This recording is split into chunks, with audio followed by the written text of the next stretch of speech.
what's happening in the United States with the case of bombing a boat, and which was the first bombing and the second to kill the two survivors of that, the first bombing. And Pete Hegseth was somehow changing his rhetoric. First he said he didn't know it, then he said that eh, he didn't know the second bombing. And here is what Rand Paul said about the position of Pete Hegseth together with Donald Trump, considering that bombing. It looks to me like they're trying to pin the blame on somebody else and not them. There's a very distinct statement was said on Sunday. Secretary Hegseth said he had no knowledge of this and it did not happen. It was fake news. It didn't happen. And then the next day from the podium at the White House they're saying it did happen. So either he was lying to us on Sunday or he's incompetent and didn't know it had happened. Do we think there's any chance that on Sunday the Secretary of the Defense did not know there had been a second strike? Your take on what's going on with the Trump administration and the way that they're responding to the media, to the mainstream media, to those people within the Republican Party who are concerned about these sort of actions on the part of the U.S. Government. Well, look, this isn't good for Donald Trump. This isn't good for Pete Hegseth. This isn't good for Admiral Frank Bradley. All three could be involved in war crimes. And I just want to remind people that this isn't a trivial matter. I think it's the 1996 War Crimes Act says that if you're found guilty of a war crime, a grave violation of the Geneva Conventions, the penalty is life imprisonment or death. So this isn't a joke. Pete Hegseth could be put before a firing squad and shot. I don't think he will be, but he could be. Admiral Radcliffe could spend the rest of his life in jail. Should, in fact, if he did this. This administration has, created a problem for itself because there's the fog of war, and I have to be honest. If you're dealing with decisions made under stress, under duress, mistakes are made. It's not a war crime. I mean, it sometimes, it could fall in, but intent, it clearly comes down to intent. This is a president who has said that he wants to kill all the narco-terrorists. He has no problem killing them. I want them dead. I want them killed. Kill them, kill them, kill them. This is a Secretary of War. Right off the bat, we got a problem here. Because, see, it stopped being a Secretary of Defense, and it became a Secretary of War. And this Secretary of War appeared before 800 flag officers in Quantico and talked about how he doesn't do silly rules of engagement anymore. We are a lethal fighting force. Gloves off. We kill, kill, kill. And it appears that there has been guidance given to kill everybody on board these ships. Kill them. To make a point. This is a political point that this act of the allegations of, narco trafficking won't be tolerated. Kill them all. That's the order that's been given. Kill them all. That's a war crime in and of itself. You just go to 2015 edition of the, I think it might even been updated 2017 edition of the, or maybe 2025, who knows, of the Law of Warfare Manual published by the Department of Defense. And it clearly says that you cannot give an order of no quarter. That's an unlawful order.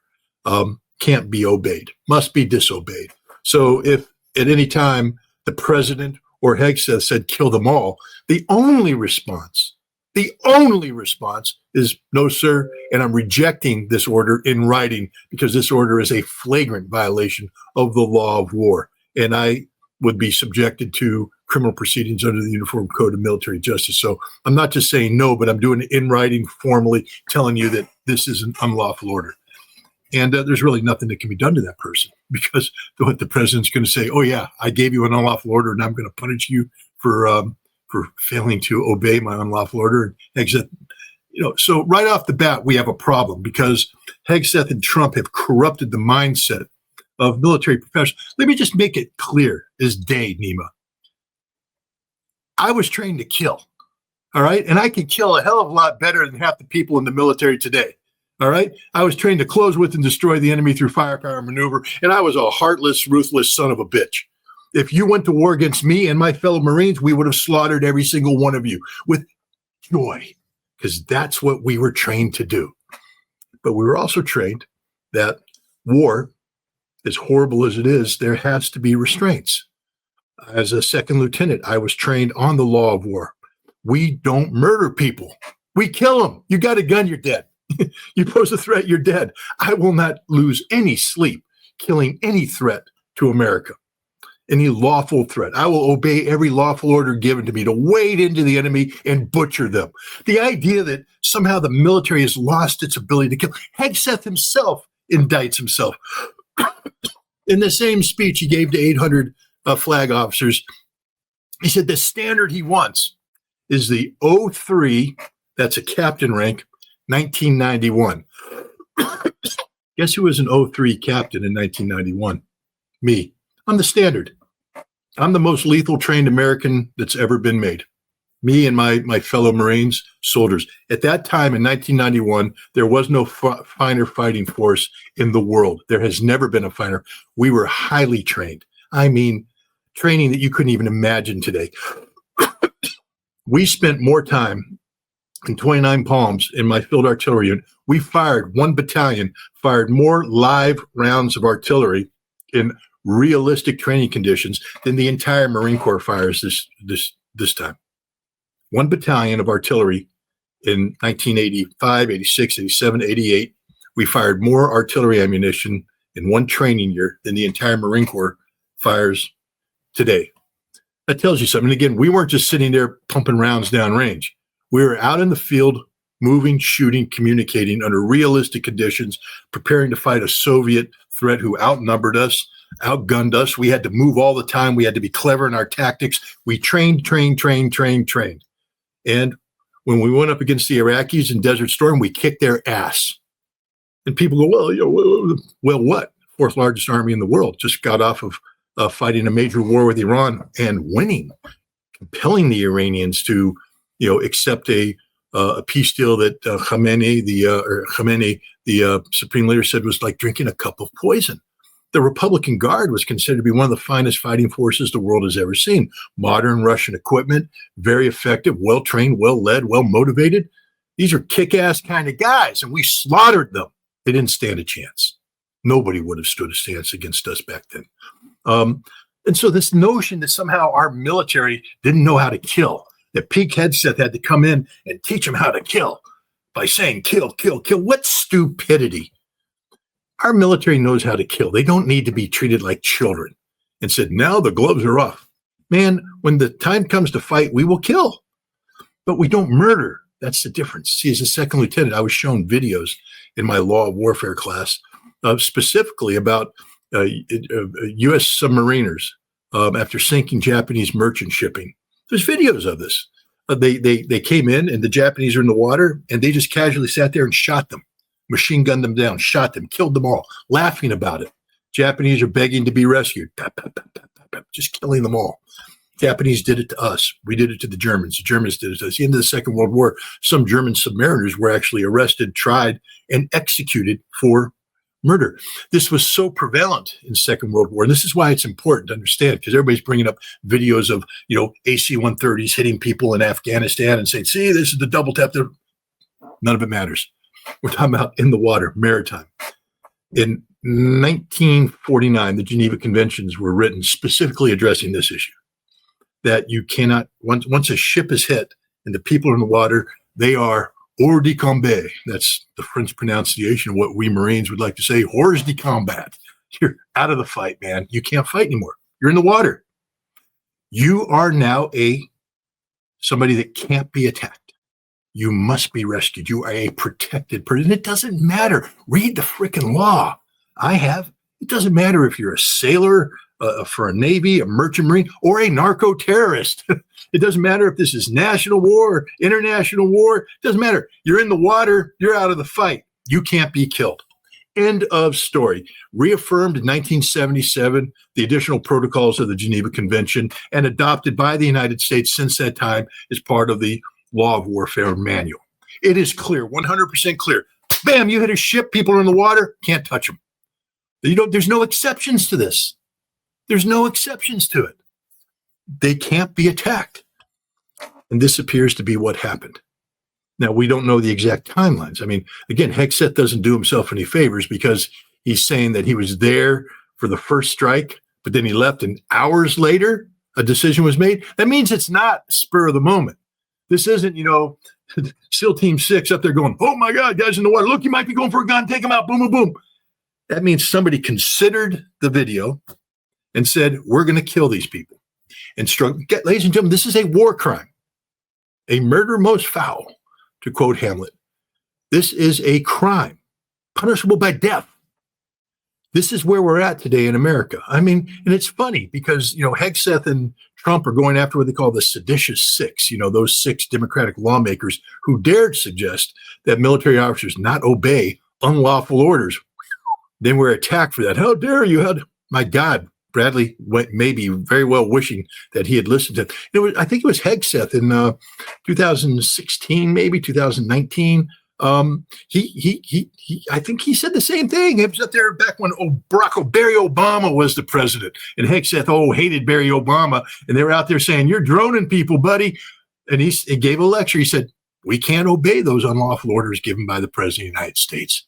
Well, Pete, you should have listened to your own self, because if there is justice in the world, you should be arrested, tried, and probably we don't do the death penalty at the federal level anymore, but put in jail for life. Now, he'll probably get a presidential pardon because Trump, of course, will probably do that, and Bradley will. They won't see a day in jail. They'll get pardoned, but they're criminals nonetheless. And sadly, so too the criminal mindset that exists in our military. This has to be purged. It has to be purged. This is a problem. The point is, one of the points that Rand Paul said in his comment, he said that they're trying to, saying that we were not responsible for that. It seems that they're moving that responsibility toward the admiral. Do you think that is happening? Well, that would be again, hugely, I see that happening, but just remember, there's 2 separate crimes potentially at play here. One is the kill them all crime. I think a solid case could be made that the intent of the president and the Secretary of War was to kill them all, and that orders, verbal or written, have been given to that effect. So that's an unlawful order right off the bat. So they're tainted with that. Did Hegseth personally order the second strike? Didn't need to if his order was kill them all. I mean, we don't know. Did he, boom, blow them up, kill them all, he said, and walked out of the room. Or before they started, make sure we kill them all. Sir, there's 11 men on that ship. Kill them all. Because according to the Washington Post, that was Bradley's understanding, that he was to kill them all. New York Times indicates there might be some, again, he said, she said, we won't know until there's a trial. And there should be a trial. There must be a trial. But they're clearly trying to push this down on Bradley's shoulders. And with all due, let's just, we got to dig deeper in this Bradley character. All right.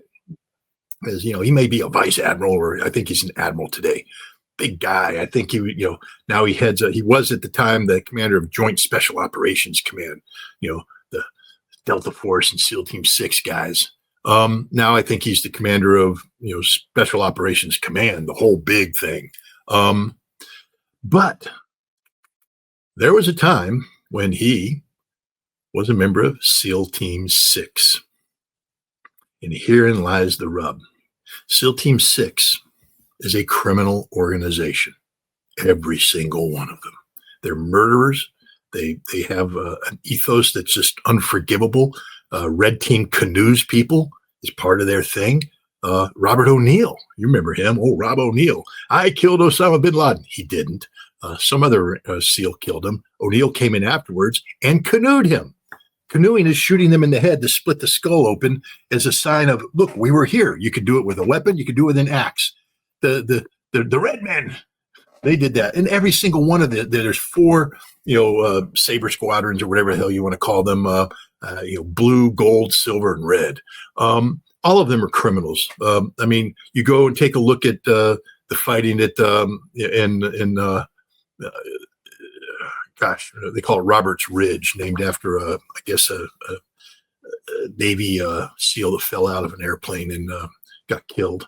The SEAL team that was there, the commander of that SEAL team, later on went on a strike and attacked a wedding party. And they were so revenge oriented that as they came through, there were survivors in the ditch, and he murdered them, shot them, murdered them. This is what the SEALs do. They murdered people in Afghanistan, and then, framed weapons. They murder everybody. They aren't good people. It's a corrupt ethos. And Radcliffe was at the center of this. So Radcliffe isn't some sort of innocent that has risen to a rank and suddenly is put in a very good, difficult situation. He is a murdering son of a bitch who has murdered people his entire career. Sue me, Radcliffe. Let's see what the discovery says. All right, let's go through each and every one of the operations you were involved in as an officer. Let's look at the cover-ups that you had as you covered for your chiefs and others who were committing crimes, and you let those crimes slide. There's a book, Alpha, that goes through the SEAL mentality. Read it. You guys will understand exactly what I'm going at. The Navy SEALs as an institution should be disbanded because it produces officers like Radcliffe who then get into higher position and will accept unquestionably an unlawful order to kill them all. Now, why would he accept this unquestionably? Because he's been conditioned to be a murderer. I mean, this is where we're at. American military ethos is sick. And you see it on social media. All these former military people out there just bragging about committing a war crime. Bragging.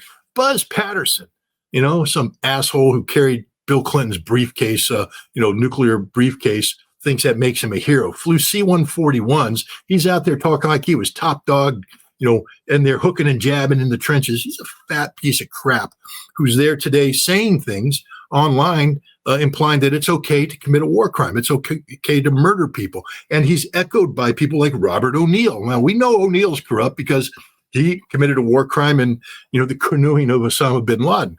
But it goes on and on and on. And what this tells you is that the people on social media, whom normally I wouldn't pay attention to, but it's such an overwhelming response, it says there's a problem in our military where they are conditioned after 20 years of the global war on terror to commit war crimes.